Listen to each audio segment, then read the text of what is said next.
بسم الله الرحمن الرحيم. أنا أستاذ دكتور هبة محمود سعد، الملحق الثقافي ومدير المركز الثقافي المصري بالرباط.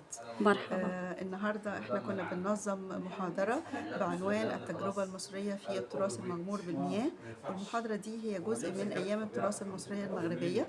أيام التراث المصرية المغربية هي مبادرة قام بيها المركز الثقافي المصري بالرباط لإبراز أهمية التراث الثقافي بالنسبة للدولتين مصر والمغرب، ولإبراز الجهود اللي بتقوم بيهم الدولتين لحفظ التراث وحمايته وصيانته وتثمينه وتفسيره.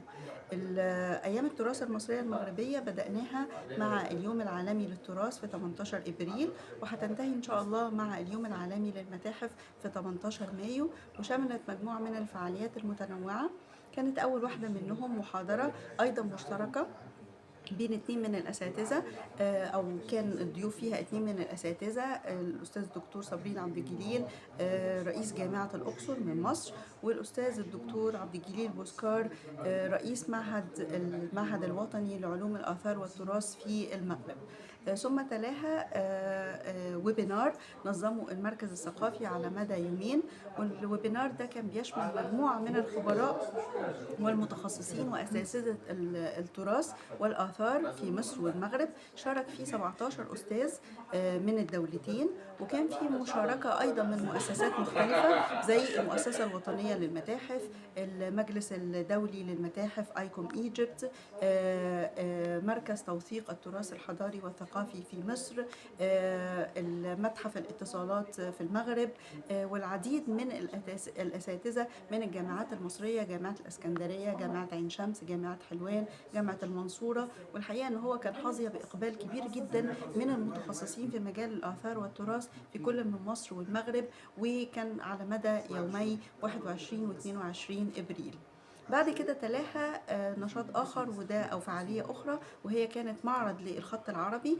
والحقيقة احنا اهتمينا ان احنا نبرز الخط العربي بالذات لأنه واحد من جوانب التراث اللامادي المسجلة بالنسبة لمصر وبالنسبة للمغرب. لكن ادينا للمعرض بعد مختلف المرة دي، باننا خلينا كل العارضين من النساء، علشان نبرز انه كمان المرأة ليها دور مهم جدا في تشكيل التراث الثقافي وفي الهوية للبلدين. فكان كل المشاركات في المعرض من الفنانات المصريات والمغاربة.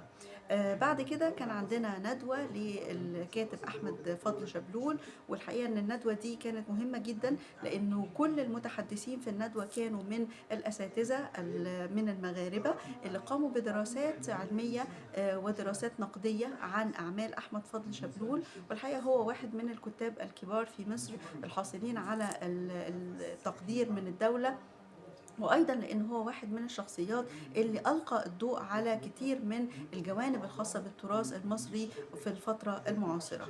ثم بعد كده المحاضرة بتاعة دكتور أسامة النحاس النهاردة، اللي هو دكتور أسامة طبعا خبير التراث في الإسيسكو، والمحاضرة ألقت الضوء على التراث المغمور بالمياه، وده واحد من الجوانب اللي احنا محتاجين إننا نهتم بيه بشكل كبير جدا، بحكم إن مصر عندها سواحل طويلة ممتدة على البحر المتوسط وعلى البحر الأحمر، ونفس الشيء بالنسبة للمغرب اللي عندها سواحل بتمتد على البحر المتوسط والمحيط الأطلنطي، وكل من الدولتين عندهم تراث ثري جدا وغزير في هذه السواحل، وتحتاج إنها تبذل الجهود الكبيرة لاكتشاف هذا التراث ودراسته، وأيضا للاهتمام به وإبرازه وإعطائه القيمة اللي يستحقها. واخر نشاط ان شاء الله هيكون ضمن ايام التراث المصريه المغربيه، هتشارك ان شاء الله في فعاليه بتنظمها المندوبيه الساميه لقدامى المحاربين هنا في المغرب. هم هيحتفلوا باليوم العالمي للمتاحف، وانا ان شاء الله هاشارك بصفتي استاذ جامعي في البدايه قبل ان اكون ملحق ثقافي. فان شاء الله المشاركه بتاعتي هتكون عن المتاحف المصريه، اكتر من 160 عام من حفظ التراث وتثمين التراث في المتاحف المصرية. اللي إن شاء الله هألقي الضوء من خلالها على نشأة المتاحف المصرية وتنوعها وأنواع المتاحف المختلفة، ثم هألقي الضوء بشكل أكبر على المتاحف الحديثة اللي تم افتتاحها في مصر مؤخرا، واللي آخرها إن شاء الله هيكون المتحف الكبير، وده هيكون إن شاء الله افتتاحه يوم 3 يونيو. فمن خلال الفعاليات المختلفة لأيام التراث المصرية المغربية بنوضح قد إيه كل من مصر والمغرب بتهتم بالتراث اهتمام كبير جدا، وهو الحقيقة واحد من الجوانب اللي بتبرز التعاون ما بين الدولتين مصر والمغرب. شكرا جزيلا. العفو، مرحبا، فرصة طيبة. شكرا.